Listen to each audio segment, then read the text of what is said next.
Hi everyone, I'm Zilla Blitz and welcome. Today we'll be taking a look at Old School Tactical, Volume 5, The Battle for France, designed by Shane Logan. This is the latest edition in the growing series of World War II tactical combat games from Flying Pig Games. I must say I'm very excited to be giving this a look. Over the past 2-3 years, every time I've posted a video about tactical combat games, people have posted in the comments, "Have you checked out Old School Tactical?" Or "What about Old School Tactical? It's really good. You should take a look at that." Today is the day. Let's get started. Two quick things as we look at the components spread out here on the table. First, this is an earlier prototype version of the game, and a few things aren't included here that will be in the final game. We'll talk about what those items are as we take a closer look at the components. Second, this game is coming to crowdfunding in late July 2025, so if you'd like to check out the Kickstarter, the link is in the video description down below. Let's now do a big picture overview of the Old School Tactical combat system. And perhaps the most important aspect of Old School Tactical to know is that it aims to hit a sweet spot between gameplay and complexity. World War II tactical combat can get complex fast, and it's very easy for rule sets to demand a lot from players. But Old School Tactical's emphasis is on creating a believable combat environment without bogging gameplay down in a preponderance of rules. As we shall see when we explore the rulebook, the series streamlines mechanics to make gameplay fluid and fun. Let's also put this Volume 5 in perspective with the other games in the series. Volume 1 of the Old School Tactical combat system takes you to the East Front for 1941 and 1942 combat. Volume 2 goes West Front for 1944 to 1945. Volume 3 goes around the globe to the Pacific and ranges from 1942 to 1945. Volume 4 comes back to Europe for the Italian theater and covers 1943 to 1945. And then, additionally, there are more than a dozen expansions and add-ons to fold in more combat, with modules covering Stalingrad for city combat, airborne scenarios, and Anzio. The series has slowly built up a hefty amount of content, and this, Volume 5, is the latest version, which takes us to the West Front in 1940. Big picture stuff though. This is a two-player game at the tactical level. Gameplay length varies with the size of the scenario. Larger scenarios can take up to 5 hours, but smaller scenarios can be completed in under an hour. Historical length of scenarios varies, and I don't see a specific reference for how long an individual turn is, but it's fair to say that a turn represents just minutes of combat, and an entire scenario is likely to represent an hour or less of real time. Unit scale is decidedly tactical. Each unit represents an individual vehicle or squad of soldiers, and the map scale is 50 hecmeters to a hex. So let's dig in now a little bit more on the mechanics of the game. So just because Old School Tactical streamlines play doesn't mean that it's lacking all the tactical mechanics you'd come to expect in a World War II tactical combat game. It's all here. We've got ground units, vehicles, leaders, support weapons, artillery, anti-tank guns, and a full morale system. The maps are full-fledged tactical maps with a wide variety of terrain and line-of-sight rules. As one would expect, the major combat stages are here too. Ranged fire, melee combat, assault, opportunity fire, indirect fire, off-board artillery, and airstrikes. Supplemental elements are in the game as well, for example, smoke, paratroopers, structure collapse, and tank duels. Vehicular transport is modeled as our crews, and rolling cover, which allows ground units to use vehicles as cover while moving. Gameplay-wise, the game uses an impulse point system and initiative to create a back and forth ebb and flow to turns, which means that you won't be sitting for long while your opponent takes their turn.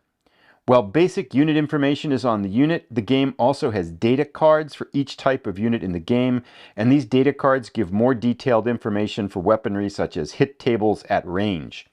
Luck cards also create a mini event system that can force you to react to unpredictable aspects of war. Let's take a look at the rules. And one thing to note with these rules, this is version 5.75. That means that this is a rule set that's mature and refined, which always makes me smile. I love learning games from mature rule sets, as most of the questions and the ambiguities have been hammered out long ago. With tactical combat systems in particular, a developed rule set makes things so much easier. Now, the rule set is 32 pages, but there are 25 pages of learning material. The layout here is clean and straightforward, with each element of the rules broken down into numbered sections. And I've read through a good bit of the rules now, and the text is readable and easy to parse. Now, as I look through the rules, I've got a couple of observations. And first up is, well, the 25 pages of rules content is quite a bit. A good bit of it is map and scenario specific. For example, you don't need to know all the terrain types to play on any one map or one scenario, and most scenarios leave out a number of mechanics, things like airborne troops and stuff like that. The second observation is that it's impressive to me that they've condensed an entire tactical combat system down to this refined of a rule set. Now, complexity-wise, this is still tactical combat and there is still a lot here. But I'm going to estimate a 5.5 out of 10 on a complexity scale, with the understanding that any one scenario can range from perhaps a 4 out of 10 to a 7 out of 10, depending upon the nature of the units and the terrain in that scenario. A complex map with a lot of tanks will be a more complex task than a simpler terrain map with only infantry. But on the whole, I'm really impressed by how streamlined these things feel. It's hard to say too much until I play, but everywhere in the rules it feels like there's been an emphasis on keeping and streamlining the important parts of tactical combat, but cutting out the fluff. So I'm very curious and cautiously optimistic that this will be a ton of fun to play. Now, solitaire-wise, I'll go with a 6 out of 10. There aren't any notes or advice or rules for solitaire play, and some scenarios might have hidden units. But those things aside, it looks like the impulse point system will keep things very fresh for a solo gamer who wants to play both sides in a scenario. Speaking of scenarios, I mentioned earlier that this prototype version of the game is missing a few things that aren't completed yet. The scenario book is one of them. So at the moment, in this prototype, there are 3 scenarios. At the final version of the game will come with a full playbook of scenarios, and that's being worked on now. I'd also think it's quite possible for design your own enthusiasts to come up with homemade scenarios given the range of units available in the game. Let's take a look at the roughly 300 counters. There are 3 counter sheets in all. For the most part, 1 for the Germans, and then 1 for the French, and 1 for gameplay markers. Now these are all double-sided sheets with a reduced state for infantry on the backs of the infantry counters and Rex on the backs of the vehicle counters. Now my first impression of these counters is very positive. Artistically they really pop and the numbers are nice and clear and big.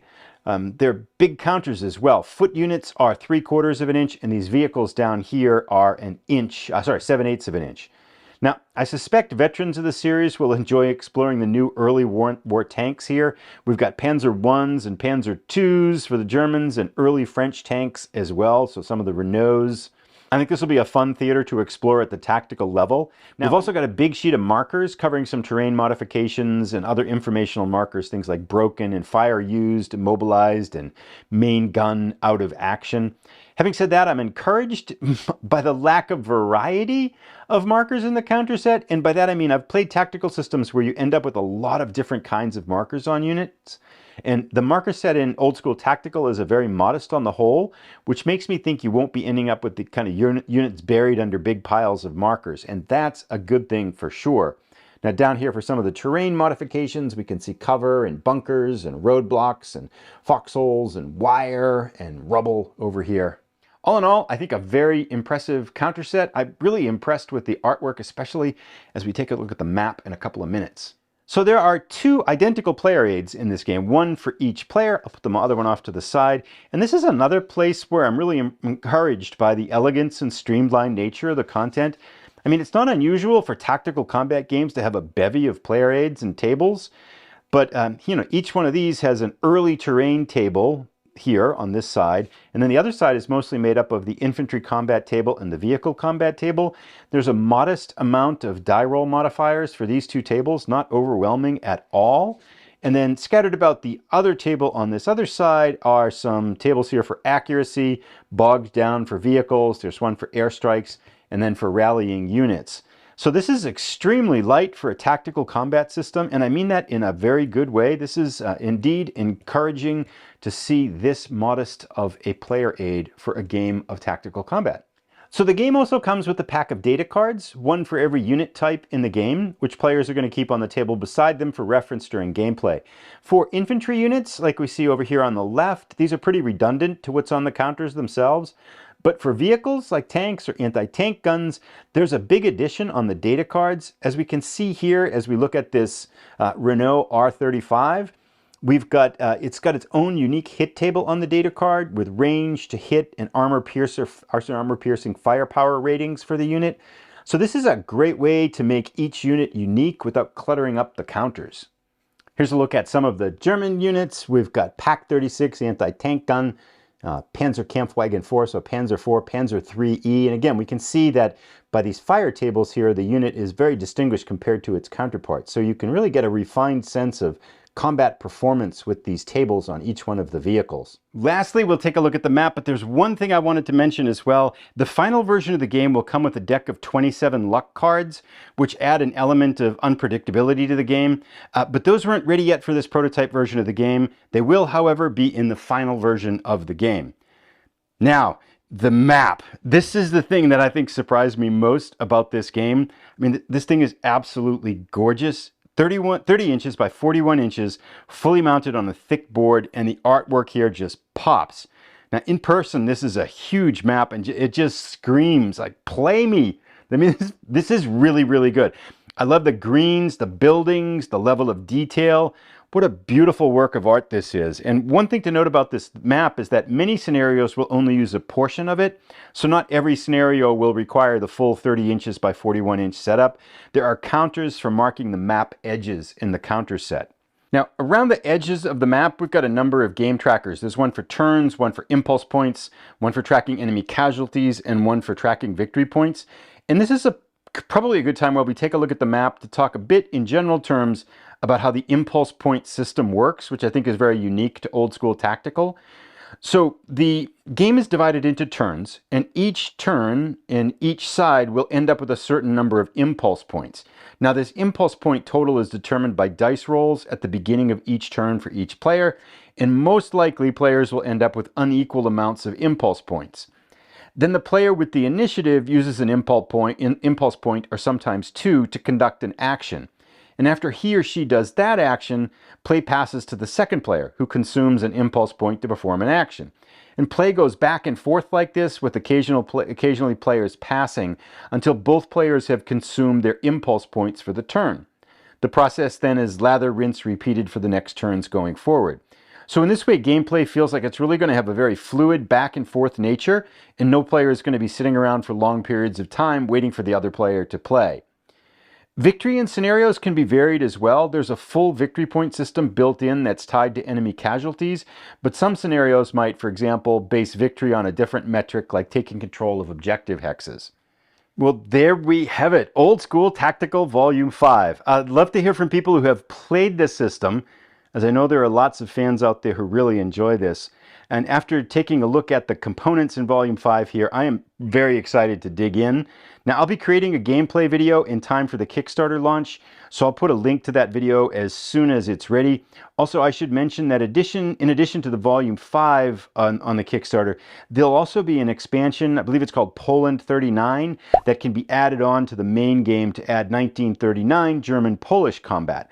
There's a link to the Kickstarter in the description below if you want to check it out. Thank you for watching, everybody.